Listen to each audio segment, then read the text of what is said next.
বলনারেটা তো ডেফিনেটলি শুনতেই হবে, কিন্তু শুধু তোমারই জন্য যে মিউজিক ট্র্যাকটা সেটা ডেফিনেটলি তোর কাছে খুব স্পেশাল, কারণ বিরসাদের সঙ্গে ওটা দিয়ে বোধহয় ফার্স্ট কাজ শুরু হয় একসঙ্গে, অরিন্দম বিরসা। তো কোন গানটা এখন যদি রিকোয়েস্ট করি তুই গাইবি ফ্রম শুধু তোমারই জন্য অ্যালবাম? আমার একটা খুব ফেভারিট গান আছে শুধু তোমার জন্য, মানে ওটা অনেক হয়তো লাস্ট রিলিজ সং ছিল অ্যালবামে, ওটা সিনেমাতেও ছিল। ওই গানটা আমার খুব প্রিয়, মানে খুব মজার গানটা।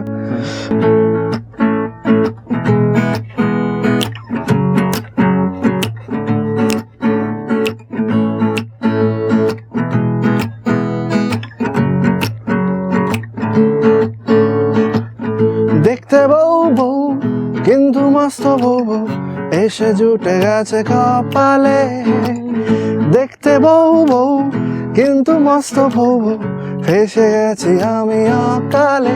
নিজেকে সেভাবে ভিক্টোরিয়া পারা যায়, বলো কি করিয়া ঘোরালো নাকে দড়ি দিয়া বিয়ের পরে এই আজব হেরে।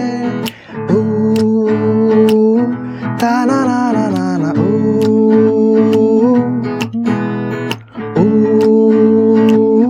তা না না না না না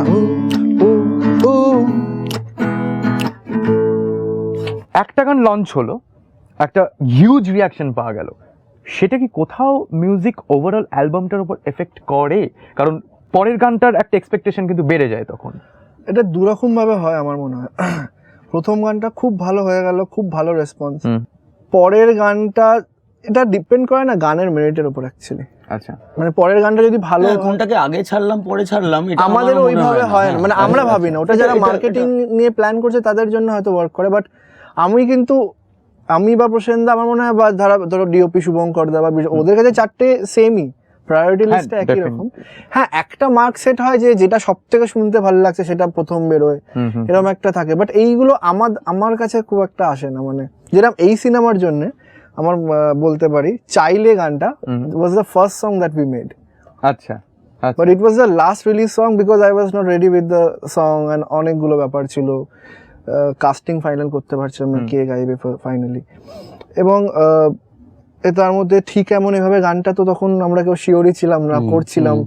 শ্রীকান্ত হি ওয়েন্ট আউট, মানে ও বাইরে চলে গেছিল শ্রীকান্ত, এবং গানটা আমরা নিজেরা তৈরি করছিলাম। তারপর ফার্স্ট ড্রাফট শোনার পর ওটা আবার সবার ফেভারিট হয়ে যায়। আবার যখন তোমাকে চাই হয় তখন আবার বলনারে মন যেটা বললাম ওটা ছিলই না, ওটার অন্যরকম আইডিয়া ছিল। এবার বলনারে মনটা একদম লাস্ট মোমেন্ট ইনক্লুশন হয়েছিল, মানে একটা বাউল মেলোডি, বাউল মানে ফোক ওরিয়েন্টেড একটা কমার্শিয়াল মুভিতে কমার্শিয়াল ট্র্যাক করে, এবং ওটা আমাদের সিনেমাতে ক্লাইম্যাক্সও খুব ইম্পর্টেন্ট একটা জায়গা আছে। মানে বলনারে মন, it's a very important song for the movie. একদম। তাহলে হোক না একটু বলনারে মনটাই হোক। বল না রে মন কোথায় যাবি, বল না রে মন কোথায় যাবি, কোথায় গেলে শান্তি পাবি, দেখবি শেষে সেই তোর সময় ডালে সবুজ পাতা নেই,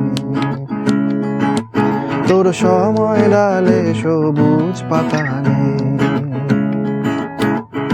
বল না রে মন কোথায় যাবি, বল না রে মন কোথায় যাবি, কোথায় গেলে শান্তি পাবি, কোথায় গেলে শান্তি পাবি, দেখবি শেষে সেই তোর সময় ডালে সবুজ পাতা নেই, তোর সময় ডালে সবুজ পাতা নেই।